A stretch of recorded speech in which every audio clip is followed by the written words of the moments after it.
G'day everyone, Paul Stoner here, CEO Biggin and Scott, joined today by Russell Cambridge, who's one of the directors from our Richmond office. Office of the month, September. Congratulations. Thank you very much, Paul. Is it rolling, is it? We're ready to go with Brett. Hi, Brett, how are you? Brett's been recording everything we say. Oh, good, terrific.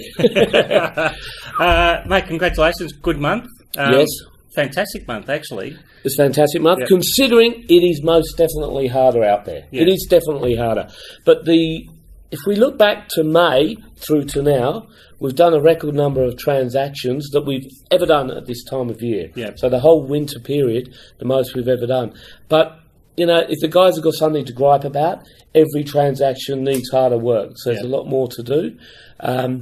So the properties are on the market for 6 weeks, not 4 weeks, you know, That's that type of interesting. thing. So and things are more harder to sell. apartments. You're selling more apartments at the Definitely. moment, which are coming out of those holding periods, I guess. Yep. Well, the renters have reached that line in the sand where they go, well, better off buying a property. Mm-hmm. So the first home buyers are getting out of rental properties and are buying into these apartments. So it's good for them in a way, and they get the home buyer grant if it's under 600. Yeah. But, you know, just people taking a lot longer to negotiate. They're not rushing into buying properties. They don't have that FOMO, the fear of missing out. Yeah.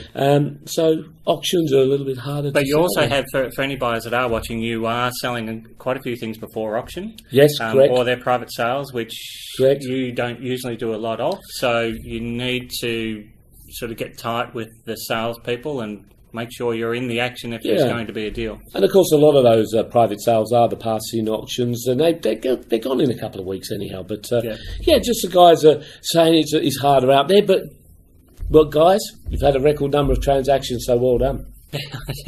At the same time, It's you know, it's amazing when everyone else is saying, "Oh, the market's getting a little bit difficult." Like, there's no change, but it is more difficult. You can only read so much negative press before you believe it. Yeah, and a lot of our work vendors always have got a bit of an expectation above what the market might play, and the newspapers and the media are doing the work for us. So, and anybody who puts their property on the market moving forward, they know prices are down. So, it's the buyers that are using it against us. The vendors know, but at the same token, if a buyer's out there looking and they've got their finance, they're going to buy, aren't they?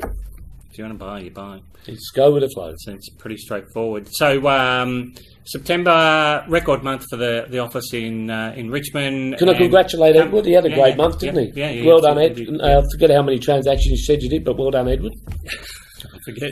He'll remind me, don't worry. So Richmond, anyone that knows Richmond, they've come through the finals period. So a lot of disruptions in Richmond, and it's difficult to get around.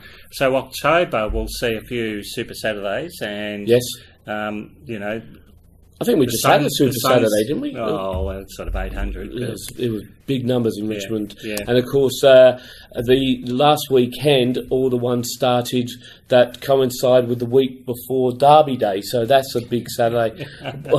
We were so the next busy. disruption, You know how we like to have two people at every open for inspection. Can I thank my wife, because she filled in on about 5 or 6 with Edward. With Edward, so because it was a busy bloody Saturday. Yeah. Anyhow, there you go.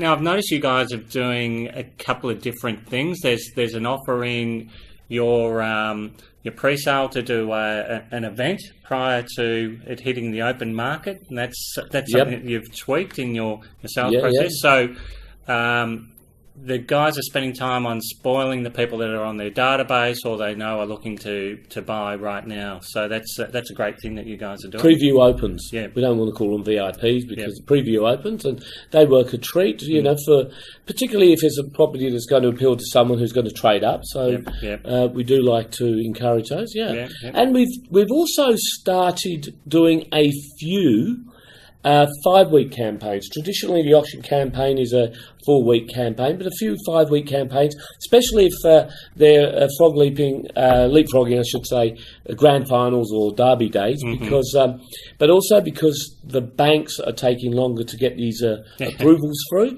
So if someone falls in love with a house earlier on in the campaign, they've got a bit more time to get their approvals through. So that we're finding the 5-week campaigns working as well. Fantastic. And is that a week's kind of off market? market? When I say off market, not on the mains? No, we're going straight in Straight and just delaying the auction by a week. So yeah, terrific.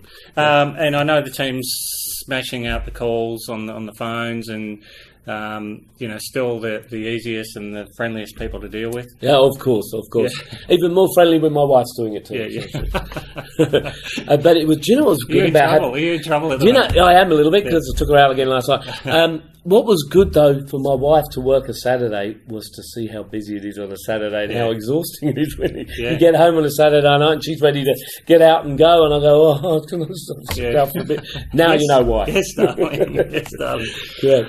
Anything else that you've changed? Any extras that you've put in at the moment to deal with the public or at opens or? No, just the 2 people at every open for inspection and make sure we've got as much information for buyers out there at the time so that they can go away. Of course, we use box and dice so we can send out contracts pretty much straight away if people are interested. But it's the follow-up calls. You just got to make more of the follow-up calls with your hot buyers. Yeah. They don't just turn up. They need to be pushed into coming and need to be encouraged to attend all the auctions. So that side of the work is where the extra hours and the extra efforts put in, making sure that buyers stay interested, stay keen, and actually turn up, bid or negotiate, whatever it may be. Yeah, okay. Well, it's you've heard it in the last 3 interviews today. It's all about customer service at the moment. It's going over and above and really working out how serious someone is, or what level they can go to, but making sure all their criteria falls into place. Can I say something about that? It's something I am proud of with our team. I reckon we offer fantastic customer service, so well done to all the guys, especially the property management and the leasing department as well. All of them are a happy, friendly bunch to deal with. Yep, they are. Congratulations. Thank you very much, Paul. Thanks for watching, everyone. Thank you.